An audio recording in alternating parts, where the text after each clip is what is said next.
नमस्कार दोस्तों, स्वागत है आपका हमारे YouTube चैनल पर। दोस्तों, अगर आप हमारे YouTube चैनल पर नए मेहमान दर्शक बनकर आए हैं तो आप हमारे YouTube चैनल को सब्सक्राइब कीजिए, बेल आइकन को प्रेस कीजिए ताकि आने वाली वीडियो का नोटिफिकेशन सबसे पहले आपको मिले और आप इस तरह की वीडियो का भरपूर फ़ायदा हमारे चैनल पर प्रतिदिन उठा सकें। दोस्तों, हम अपने चैनल पर आपके लिए ज्ञानवर्धक वीडियो व ज्ञानवर्धक प्रसंग लेकर हाजिर होते हैं और कोशिश करते हैं कि आपका ज्ञान हमारी वीडियो से निरंतर इसी तरह बढ़ता रहे और आप हमारे चैनल पर इस तरह की वीडियो देखते रहें। दोस्तों, अगर आपको हमारी वीडियो अच्छी लगती है तो आप हमारी वीडियो को 10 लोगों तक ज़रूर शेयर कीजिए, व्हाट्सएप ग्रुप व सोशल मीडिया पर ज़रूर शेयर कीजिए। दोस्तों, आज हम आपको इस वीडियो में बताएंगे कि बेटी का होना घर में कितना शुभ होता है, कितना सही होता है और जिन लोगों के घर में बेटियां होती हैं वो घर कितना सौभाग्यशाली होता है। दोस्तों, इसी विषय पर हम इस वीडियो में आज चर्चा करेंगे।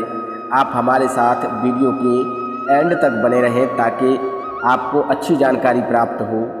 दोस्तों, जिस घर में बेटी नहीं होती है ऐसा माना जाता है कि उस व्यक्ति के मुँह को देखना भी पाप है, जिस घर में बेटी का जन्म ना हो या फिर बेटी ही ना हो।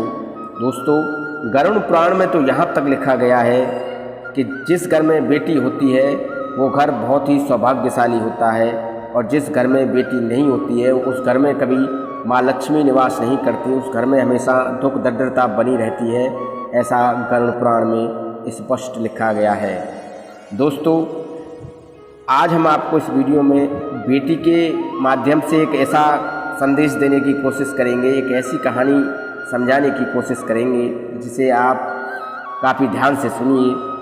दोस्तों, एक सेठ था, एक नगर में एक सेठ था। उस सेठ के काफ़ी समय से कोई संतान नहीं थी। उस सेठ के यहाँ पर एक पुत्री का जन्म होता है, एक बेटी का जन्म होता है और जब उस बेटी का जन्म होता है तो सेठ उसका लालन पालन, पढ़ाई लिखाई, उसका परवरिश काफ़ी अच्छे तरीके से करता है और सेठ अपनी बेटी को काफ़ी अच्छा प्यार और प्रेम करता है। दोस्तों, जब उसकी पुत्री धीरे धीरे जवान होने लगती है तो अब उस सेठ को अपनी बेटी की शादी की चिंता सताने लगती है और सोचने लगता है कि अब मेरी बेटी किसी अच्छे घर में चली जाए, इसका घर बस जाए, ऐसा जो है वो सेठ सोचने लगता है। दोस्तों, जब धीरे धीरे समय गुजरा तो वो अपनी बेटी के लिए रिश्ता देखने लग जाता है और रिश्ता देखते देखते उसे एक इतना अच्छा रिश्ता मिलता है, सोचने लगता है कि मेरी बेटी के लिए इससे अच्छा ससुराल कोई नहीं हो सकता और वो उस घर में अपनी बेटी का रिश्ता तय कर देता है। काफ़ी धूमधाम से, काफ़ी अच्छे तरीके से अपनी बेटी की शादी करता है। जी हाँ दोस्तों, काफ़ी शादी में पैसा भी खर्चा करता है, दान दहेज भी देता है वो सेठ और अपने बेटी को खुशी खुशी अपने घर से विदा करता है। दोस्तों, इसके बाद जब धीरे धीरे समय गुजरता है तो उसकी बेटी का एक दिन फ़ोन आता है और कहती है कि पिताजी, मुझे आप इसी वक्त यहाँ से ले जाइए, आपने मुझे कैसे नरक में डाल दिया है, मैं इस नरक में एक पल भी नहीं रह सकती, आप फ़ौरन मुझे यहाँ से ले जाइए।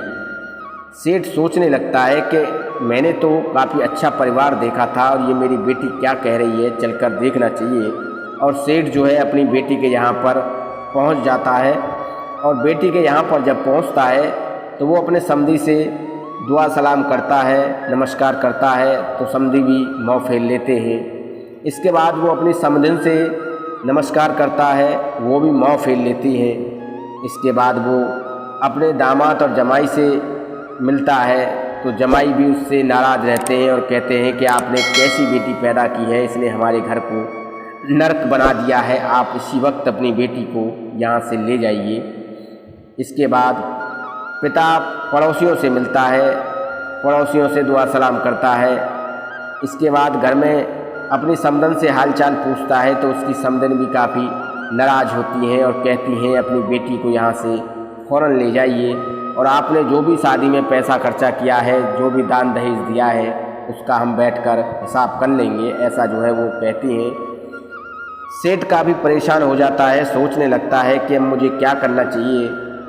वो कुछ नहीं करता है और वो अपनी बेटी को लेकर अपने घर आ जाता है। जब बेटी को लेकर अपने घर आ जाता है तो काफ़ी परेशान रहने लगता है, सोचने लगता है कि मैंने अपनी बेटी के संस्कार देने में ऐसी कौन सी कमी रख दी है जो कि मेरी बेटी का ससुराल का काफ़ी लोग मुझसे मेरी बेटी के ससुराल में बुरा बर्ताव करते हैं और मेरी बेटी से भी बुरा बर्ताव करते हैं। दोस्तों, कुछ समय बाद सेठ अपनी बेटी से पूछता है कि बेटी एक बात बताओ, तुम्हारी सास जो है वो कैसी है? तो बेटी कहती है कि सास की तो बात ही मत करो, वो तो पूरी डायन है, कैसे घर में आपने मुझे डाल दिया है, वो पूरी डायन है। फिर सेठ पूछता है तुम्हारे ससुर कैसे हैं? तो वो ससुर के लिए कहती है कि पिताजी आप मेरे ससुर की तो बात ही मत करो, वो तो पूरा दुष्ट प्रवृत्ति का आदमी है। इसके बाद सेठ पूछता है कि हमारे जमाई राजा कैसे हैं, तुम्हारे पति कैसे हैं, वो तो तुम्हें प्रेम करते होंगे। तो अपने पति के बारे में वो लड़की कहती है कि उसकी तो बात ही मत करो, वो मुझे रोज़ मारता पीटता है, वो तो एक तरह का यमराज है, जल्लाद है, उसकी तो तुम मुझसे बात ही मत करो।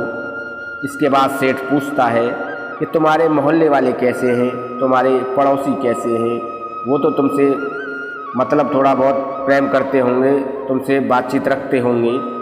तब बेटी कहती है कि पिताजी मोहल्ले वालों की तो बात ही मत करो, वो तो पूरे लुच्चे लफंगे और एलएल भी हैं, उनकी तो तुम बात ही मत करो, वो पूरे कायर हैं, पूरे गलत लोग हैं। दोस्तों, अब सेठ बहुत चतुर था, बहुत बुद्धिमान था। सेठ सोचने लगता है कि घर में एक व्यक्ति गलत हो सकता है, 2 व्यक्ति गलत हो सकते हैं, 4 व्यक्ति गलत हो सकते हैं, पूरा गांव या पूरा मोहल्ला गलत नहीं हो सकता। ये सब मेरी परवरिश का नतीजा है। मेरे लाड़ प्यार में मेरी बेटी इतना बिगड़ गई कि मैं उसमें अच्छे संस्कार ही नहीं डाल पाया और आज मेरी बेटी का घर टूट गया है, मेरी बेटी का घर नहीं बस पा रहा है। ऐसा जो है वो सेठ सोचने लगता है। दोस्तों, जब धीरे धीरे समय गुजरता है तो वो उस लड़की की जो नंद थी, उस लड़की की जो भाभी थी, नंद भौजाई, जो दोनों आपस में बातें करती थी, जिनमें बड़ा प्रेम था शादी से पहले, वो भी अब टूटता हुआ नज़र आ रहा था। वो उसकी भाभी भी उससे कोई बात नहीं करती है।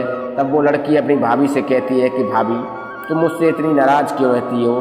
तब वो कहती है कि नाराज़ न रहें तो क्या करें, इतना शादी में पैसा खर्चा किया, तुम्हें ससुराल भेजा और तुम फिर से मेरी छाती पर मूंग दलने के लिए आ गई हो, मुझे परेशान करने के लिए आ गई हो। तो वो भी उससे कोई बातचीत नहीं करती है और उससे दुखी रहने लगती है। दोनों नंद भौजाई में अनबन होने लगती है। अब सेठ सोचने लगता है कि मुझे ऐसा क्या करना चाहिए जिससे मेरी बेटी का घर दोबारा से बस जाए और उसके जीवन में खुशहाली आ जाए। दोस्तों, एक दिन सेठ अपनी बेटी से कहता है कि बेटी, मैं तुम्हें कुछ तंत्र मंत्र बताता हूँ, अगर तुम उनका प्रयोग करोगी तो तुम्हारा जीवन खुशहाल हो जाएगा और तुम्हारी ससुराल में तुमसे कोई कुछ नहीं कहेगा और तुम्हारी घर गृहस्थी बस जाएगी। दोस्तों, वो लड़की कहती है कि नहीं पिताजी, ये तंत्र मंत्र वाला काम मुझसे नहीं होगा, आप मुझे इस झंझट में न डालें तो काफ़ी अच्छा रहेगा, काफ़ी बेहतर रहेगा। दोस्तों, वो सेठ काफ़ी चतुर और बुद्धिमान था। सेठ कहता है कि नहीं बेटी, ऐसी कोई बात नहीं है, मंत्र का काम मैं कर लूँगा, तुम सिर्फ साधना कर लेना।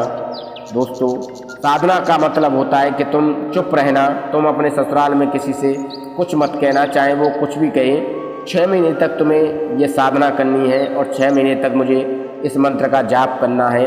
इसके बाद तुम्हारे ससुराल वाले तुम्हारे इशारों पर नाचेंगे, जो तुम कहोगी वही होगा और तुम्हारे घर में कभी लड़ाई झगड़ा नहीं होगा। ऐसा जो है वो पिता अपनी बेटी से कहता है। इस बात पर बेटी खुशी खुशी राजी हो जाती है। पिता अपनी बेटी को लेकर अपने बेटी के ससुराल पहुंचता है और अपने समधी से मिलता है और नमस्कार करता है। तो समधी कहते हैं कि हमें इसकी कोई ज़रूरत नहीं है, आप इस लड़की को यहाँ से फ़ौरन ले जाइए।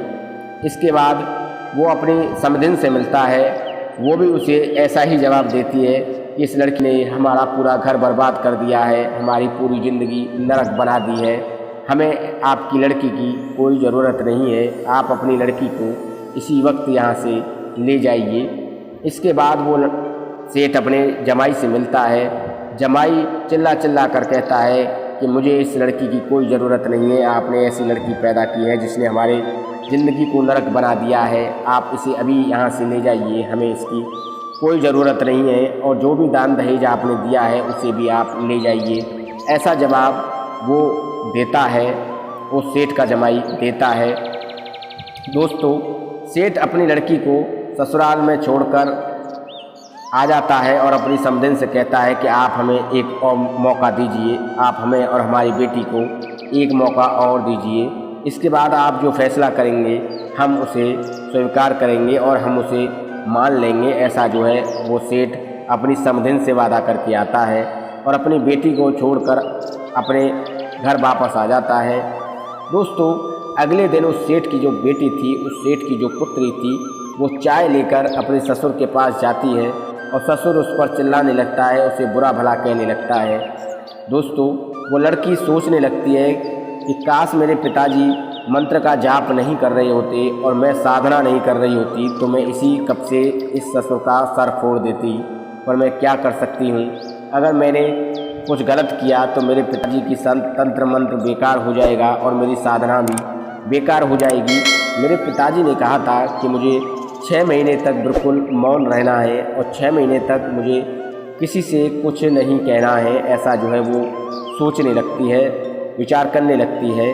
दोस्तों, अगले दिन वो अपनी सास के पैर छूने के लिए जाती है तो उसकी सास भी उसे फटकार कर अलग कर देती है और कहती है कि तुम दोबारा से हमारे घर को नर्क बनाने के लिए आ गई हो, तुम यहाँ क्यों आई हो, तुम यहाँ से इसी वक्त चली जाओ।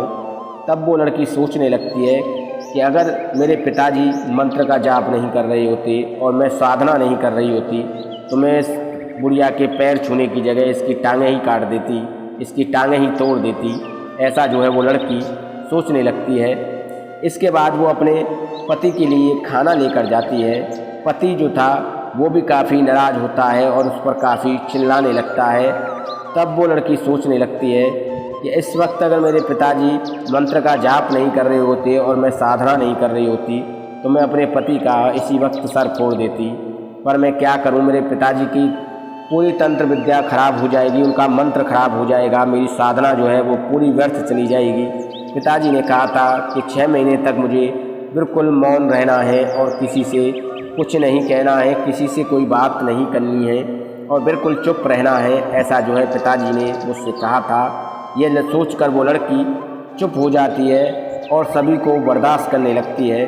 जब धीरे धीरे समय गुजरने लगता है तो उसकी जो लड़की की जो सास थी वो सोचने लगती है कि बताओ ये लड़की कितना बदल गई है, हम कुछ भी कहते रहे पर ये हमें अब जवाब तक नहीं देती है और चुपचाप अपना काम करती रहती है। उसकी सास भी अब उससे प्रेम करने लगती है। इसके बाद उसके ससुर भी सोचते हैं कि ये लड़की बात बात पर मुझे बुरा भला कहती थी, मुझसे जवान लड़ाती थी।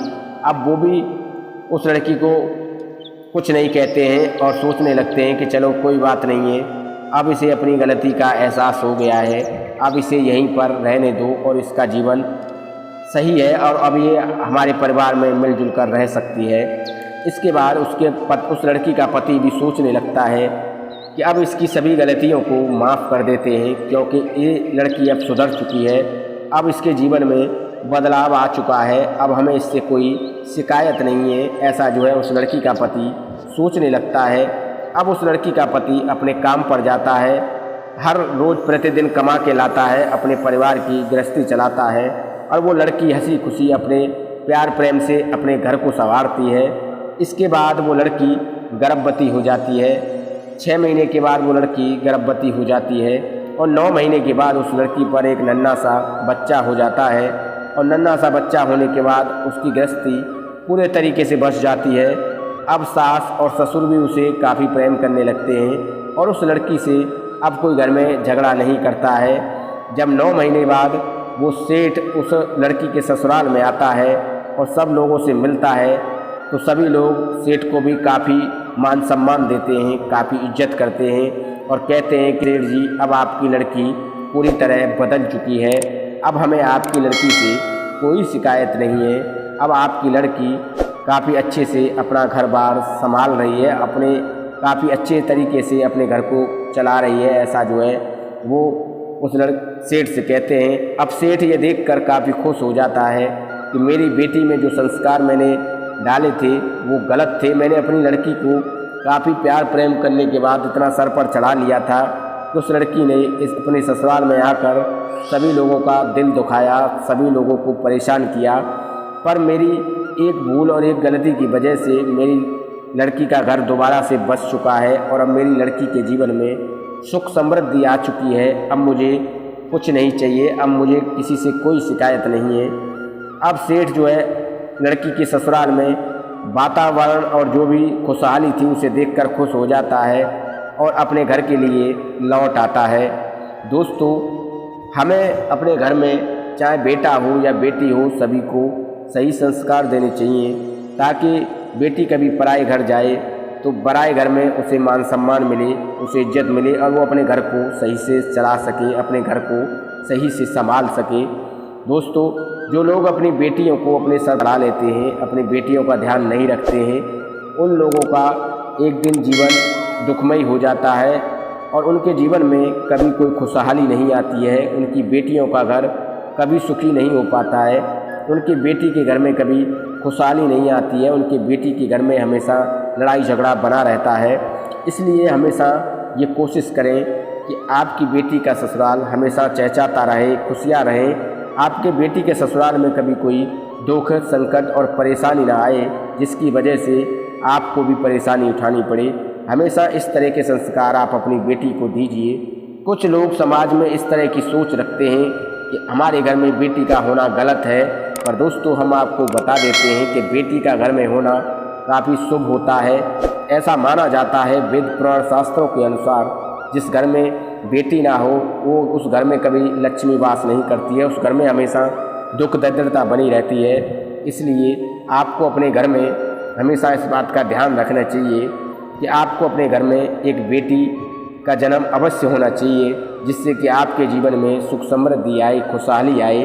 वेद पुराण शास्त्रों में यहाँ तक लिखा है कि बेटी पिता के लिए स्वर्ग जाने की सीढ़ी होती है। जिस घर में बेटी नहीं होती, जिस घर में बेटी का कन्यादान नहीं होता है, उस घर में लोगों को स्वर्ग की प्राप्ति नहीं होती है। ऐसा जो है वेद पुराण शास्त्रों में लिखा हुआ है, क्योंकि बेटी का कन्यादान सबसे पुण्य का माना गया है। ऐसा माना गया है कि बेटी के कन्यादान से सभी पाप नष्ट हो जाते हैं और व्यक्ति को स्वर्ग की प्राप्ति होती है। उस व्यक्ति के जीवन में कभी कोई दुख और संकट नहीं आता है। दोस्तों, ये थी एक बेटी के जन्म से जुड़ी महत्वपूर्ण जानकारी और बेटी के जन्म से लेकर उसकी परवरिश तक, उसकी शादी तक की संपूर्ण जानकारी हमने आपको इस वीडियो में दी है। हम उम्मीद करते हैं जो जानकारी हमने आपको वीडियो में दी है वो सही है और आप इस जानकारी से ढेरों लाभ उठाएंगे। दोस्तों, अगर आपको हमारी वीडियो अच्छी लगी है तो आप हमारी वीडियो को 10 लोगों तक ज़रूर शेयर कीजिए, ताकि वो भी इस तरह का ज्ञान अर्जित कर सकें और अपने जीवन को सुखमयी, आनंदमयी और सफल बना सकें। इस तरह की हम मोटिवेशनल वीडियो अपने चैनल पर प्रतिदिन लाते रहते हैं और कोशिश करते हैं कि आपका ज्ञान निरंतर हमारी वीडियो से इसी तरह बढ़ता रहे और आप हमारे चैनल पर इस तरह की ज्ञानवर्धक वीडियो व ज्ञानवर्धक प्रसंग प्रतिदिन देखते रहें। दोस्तों, अगर वीडियो अच्छा लगा हो तो एक लाइक कीजिए, चैनल को सब्सक्राइब कीजिए। जल्द मिलेंगे आपसे। नमस्कार, धन्यवाद।